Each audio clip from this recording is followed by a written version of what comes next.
Thanks, Monty and Ashley. Most physicals don't include testing for heart abnormalities.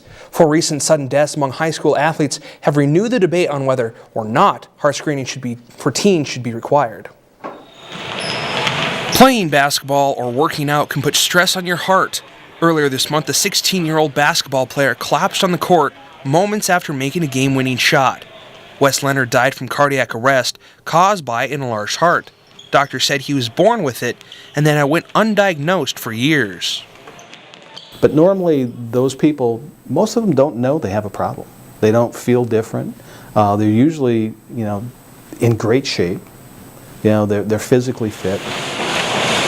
This leaves many wondering if extra screenings during physicals, for example, would help catch something like a heart abnormality. The coverage of Wes Leonard in the news, though, has put the worry on people's mind. My mom actually just called me and said, with what happened to Wes Leonard, you should probably get your heart checked. As a larger guy, I have that concern. Doctors say athletes don't need to worry if they know their limits.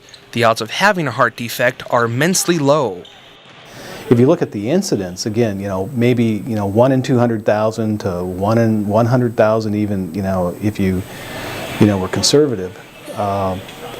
We don't. You're kind of looking for the proverbial needle in the haystack. Athletes should find a balance between the extremes and know their own body. Just this month, a study found that mandatory electrocardiogram screening programs in Italy and Israel had no impact on the number of athlete deaths. Mandatory screening has been in place in those countries for years. Now the answer to this week's Studio One Sports Trivia question. In 1994, Dave Winfield was traded to the Indians from the Twins for a player to be named later.